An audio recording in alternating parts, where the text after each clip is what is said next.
So, Bat Family, Batwoman Season 2, Episode 2. Here is my breakdown and review. What did I think of it right off the top of my head? Very face value. It was okay. It was alright. I didn't enjoy it as much as the first episode. And I'll get into as to why. We'll get into some of the breakdown details. What I will say is what I did like is that they established Javicia Leslie's Ryan Wilder as the new Batwoman by the end of the episode, which I'm glad that didn't take, to the third episode to do. Even though this is a season 1.2 and a soft reboot, if you will, I'm glad that they didn't drag it out. And the other thing I enjoyed about this episode, the second thing, is the ending, setting up Sapphire, because I'm looking forward to that. One of the things I enjoy most about Batwoman is Alice's character. With what happened at the end there, I'm like, oh, okay, I wish a lot of episode 3 or whatever's continuing on after this Sapphire stuff happened during this episode, because, I understood the events of this episode, why it was necessary to a degree with what Ryan was doing to help out, and obviously with the whole bats going around with the virus that they had, or whatever it was, the toxin. It just felt like it was okay. It was okay. And I don't want to seem too harsh even when I'm saying that. If you love this show, more power to you, as I always say. But to someone like me, who's just trying to see how this show is, a big Bat fan here in terms of just the DC's Bat lore, I just don't think there was anything massively special about this episode. But those two things I did enjoy, especially the setups for Sapphire and what I've aforementioned in my previous videos, on paper this season has a lot going for it, and those are the things I'm looking forward to watching most. The Sapphire stuff, the stuff with Alice there, Black Mask and his crew and all of that stuff going down, that is more of the stuff I want to come into the spotlight, and we kind of got that just right at the end of the episode. I'm also happy to report, it was interesting seeing your guys' responses, and I do get it, but let me say it first, that there wasn't really any cringe music in this episode in terms of the lyrics describing the scene until the very end, but I can forgive that. But last episode, it was full of it, and that seems to be kind of a premiere thing to do. At least I didn't get taken out of it in that sense. If you've watched my Season 2, Episode 1 review, you'll know exactly what I mean. She gets up in a van, literally lyric is, "No, this ain't no time to rest." Okay. I understand. I don't think I needed the song to annotate that. So the very beginning of the episode, we had Alice with Mouse, and she was kind of talking to him in a very crazy, psychotic way, since he's dead, saying more or less, Sapphire has quite literally crashed our tea party, but she forgot to take her party favor, and all of this episode was about a bait to get her attention. So she's terrified of Sapphire, from what we know from the showrunner and what I've broken down in previous videos, but because she crashed her tea party and what she's trying to say there is killed Kate Kane when she wanted to kill her own sister, she doesn't really care if she's terrified of her. She's going to now kind of provoke her wrath. And that is what I'm looking forward to more in episode 3, and I believe that's where this Entertainment Weekly photos, first look at Sophia, I believe, and Coriana will come into play. That's if they do put it into the next episode, which I'm hoping they will, but normally CW fashion, it's like another filler episode, then you get what you want, but hopefully they don't do that here. So the whole plot this episode, whilst I thought it was just not especially great, but not terrible, I understood why it had to happen, because it was all a ploy from Alice to get Sapphire's attention. One of the big bads of the season, joint with Black Mask. It's kind of like the Flash formulaic approach now, one graphic novel, 2 graphic novel kind of thing. And that also gave an opportunity for Ryan Wilder to kind of prove why she will be Batwoman and why she should be Batwoman, in Luke's words, and at least until Kate Kane gets back, which, yeah. Now, one thing I was kind of concerned about going in with Ryan Wilder, the fact that they didn't recast Kate Kane, is that, don't get me wrong, I was optimistic for her, but it's always, you have to tread very carefully in how you articulate how this character is going to handle herself. And they gave us that line, and it's like, sure, we can buy it, right? So she said that she's been trained in half a dozen forms of martial arts, and when she said that, when she was trying to get a security job, I thought, okay, so there's the explanation. So, for all intents and purposes, I can't argue with that. If she literally is trained in half a dozen forms of martial arts, then theoretically, sure, you're gonna have to, practice in vigilante mode, and you probably will F up a few times, but for all intents and purposes, you should be able to do what Batwoman needs to do, kind of. But then when you compare that to like the end of the episode with Luke, what Luke was saying, like he had like a really good point, and then her point was just the Blackgate answer, and with what she said in the interview as well. And if you guys remember, she said in the interview she has a valuable skill set through Blackgate, assessing threats and reading people. But I'm pretty sure Kate Kane could kind of do that as well. Like, I get that you've been in prison, but that doesn't give you this superpower that Kate Kane didn't have. And I just found like Luke just had like a robust argument there, saying how Kate Kane was the top of her class at one of the most elite military academies in the world, and she still struggled to take down criminals. And I'm like, well, but Ryan has training in, half a dozen martial arts, so I'm cool with that. But the answer they decided to give her instead of saying that, because I feel like that would have been a better answer, is that she was just as trapped in a life surrounded by criminals. She knows how they think, how they act, and most of all, how to stop them. I just don't know if that applies. Like, really? Does that apply to the next situation of a criminal? Like, you know exactly how they think and how to stop them, whereas Kate, I just felt like it was a weak answer. Maybe if paired with her saying that as well as saying, I know half a dozen, by the way. You didn't know this, Luke. I know half a dozen forms of martial arts. I would have been like, you know what? He might have zipped his mouth then. Because like, well, okay, there's kind of no reason why we shouldn't give you a go. I know that sounds like I'm nitpicking. It just felt like when he put it out there that Kate Kane is something that, are you really on her level? Because she was this, and this, and that, and she did this, and this, and that. And we got the montage of her in episode 1, right? When she was like, I don't know, going under the freezing ice and stuff. And it's just the answer they gave Ryan was like, I know how criminals think because I've been in a prison. So I know exactly how to stop them because I not only know how they think, I know how they act, and most importantly, just how to stop them. So I'm gonna be fine. Okay, look, I get it, I'm nitpicking. Or am I? Another thing I did really enjoy, though, is that they kind of linked that. It was kind of poetic in a way that she's been saved by Batwoman before. And I think they did a really good job at the stand-in stunt person under the suit because she looked really like Kate Kane, or should I say Ruby Rose. And they didn't even try make her too blurry or anything. Like, there was a few shots where it's like, okay, I can see that person, and you look like Ruby Rose. So if there's any needs for any future things like that, they could use that person again. Another thing I kind of felt was kind of cool is that, just like Bruce Wayne, Ryan Wilder has kind of this parallel with him and how he was scared of bats in a way, and she is. Yet they both donned this bat persona, and that's just kind of cool because she is the new mantle that Batman once was, of Gotham City, the protector. So that, I don't know, maybe some of you just didn't think of that, but I found that kind of cool. I understood with what they were trying to do with the whole store thing, and I like how it showed these characteristics of Ryan and how she's just willing to help out when she's trying to get ibuprofen for kryptonite poisoning, and what's going on with that? I thought at the end of the episode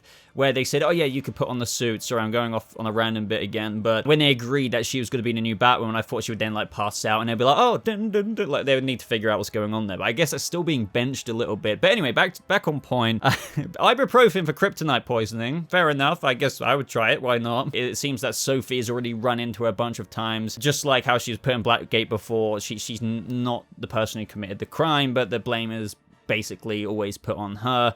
But I know they said like, oh, the security cameras check out, like, she's fine.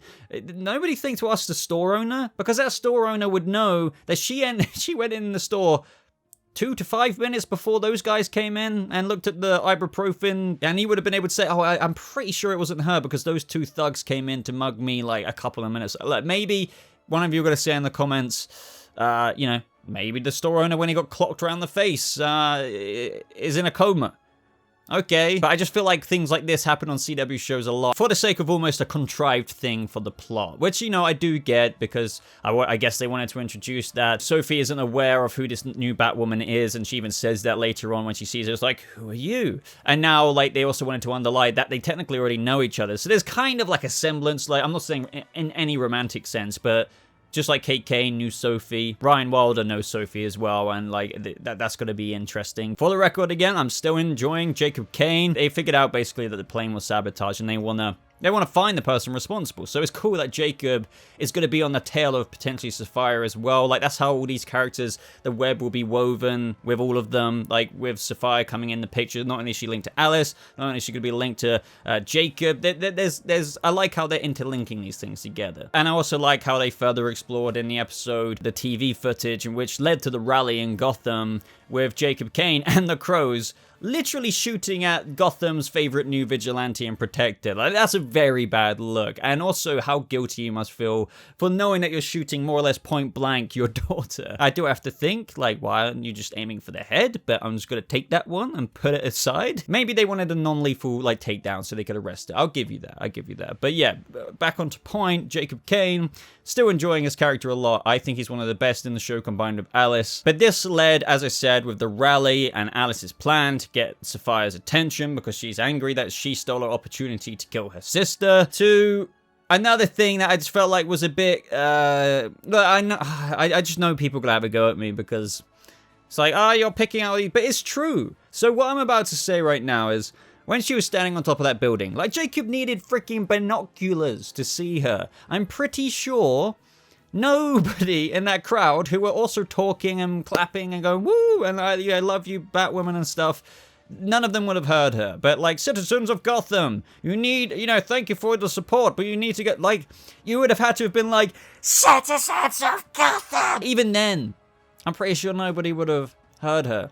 So it's just things like that. None of you might not care about, I appreciate. But for me, it's just like when I'm watching a show or any movie, any show, I don't care what it is, I will treat it the exact same. It's a bit like, you expect me to believe that? I'm almost going in a pattern here. I'm like saying something I didn't like, but then something I did like. I like that Alice popped up behind her.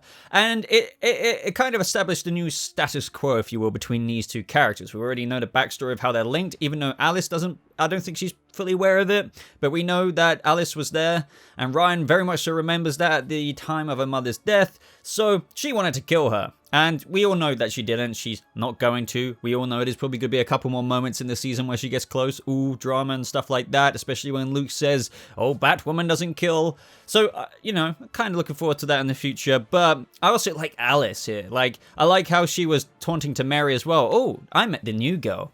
And she's not afraid to kill me. Like, I'm abbreviating right now. But I liked that moment. Like, it's kind of like Joker and Batman. We all know that this is Batwoman's Joker here in the show, but she's excited because her sister as Batwoman never was going to kill her, really. And now it's like, oh, somebody who I know will try and hold back from killing me, but Loki really wants to kill me. I can't wait to kind of bring that out in her. And it's kind of like a Joker thing, right? Because she's going to probably enjoy wanting to make Ryan kill her. She's got to try and make her like break her own rule. As I always say, Alice is probably the best thing about this show, and I'm looking forward to that. And what I do think is the combat scene in that, it was alright, but I was thinking, how is Alice this well trained? Because, correct me if I'm wrong, I could be wrong here, I wholeheartedly admit it, they haven't lent any episodes or lines or dialogue as to how she's proficient in fighting. So if, Javicia Leslie's Ryan Wilder has trained in half a dozen forms of martial arts or whatever, how is Alice standing toe-to-toe? But then I thought to myself, with the whole Coriana thing, Sapphire, they have some history. Alice is aware of this, whatever it was, flower or plant thing that was linked to the cure, and how it wasn't meant for Gotham at the end, and we'll get to that in a second. It makes me think that, maybe she had some, back history of training there, which would make sense. And I think they might reveal that to her. Because if they don't, I'm sorry, but it made absolutely zero sense as to how she stood toe against Batwoman in that scene on the rooftop before the bats came in. But I'm thinking they're going to explain to us that she has some training with Sapphire. She stabs Sapphire in the back, and that's why she got her revenge on Alice by killing her sister, by saying now we're even, and now she's taunted her again. So you get the picture, and I think that is where it's kind of going. I should have probably mentioned this earlier, but actually talking about the actors and the characters, I'm still fond of Mary and Luke in this episode, and mainly it really impressed with Mary because it's not that I really disliked her last season at all, the character, it's just I felt like there were only moments where she had the demeanor that I was on board with and what I felt really suited her character. But this season,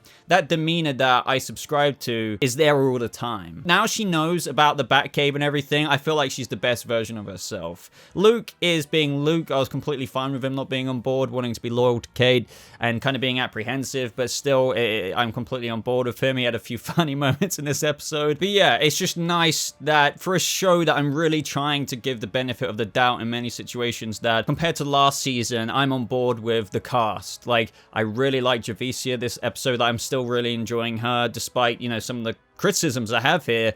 I still feel like she's a breath of fresh air. I'm not gonna take that back. She's just so much more dynamic and likable. I know I'm repeating myself from my last review, but she just is. She just is. Now, with her, the new Batwoman, and Luke and Mary, I feel like it's the thing that the show needed, despite the typical flaws it keeps presenting, I would say, episode to episode, where I can almost keep watching, and I hope I will. And I'm probably gonna, watch again next week and review it. And that's mainly because of these driving forces. Ryan also demonstrated her intuition with the bus, and I remember breaking down this scene with Canada Graph's set photos, and if that's because she put the bat scannery sonic device in the bus. The CGI was a bit dodgy on the bats. I found it really cool at the same time with the glowing eyes, but I also did think a couple of times. As I said though, my main excitement out of this episode was not really the episode itself, but the setup. And, you know, that's things like with Mary saying that this was the opener. Don't think we're ready for the main event, when referring to what Alice is doing. We had Tatiana come at the end of the episode from Coriana, and she says that the Desert Rose, which was one of the key ingredients to Mary's blood and the synthesized cure, was not meant for Gotham, but now your little stunt with that miracle cure has drawn Sophia's wrath. And as Alice said, that's what I intended. As she said, Sophia will see you die for this. I could see in season 1, if this happened, that despite knowing that Alice should probably not be saved, Kate would go and save her, but it's just like, what's going to happen now? I don't know. I'm going to watch it to find out. But as I said, that Entertainment Weekly image that you saw on screen earlier and probably seeing on screen now is probably a teaser from that scene where she's talking to Alice, and it's just like, screw you, Alice, why did you provoke my wrath? Well, you took the opportunity of killing my sister away from me, and then they hash it out, and maybe she's going to send Alice back to Gotham to do her wrath, or her bidding.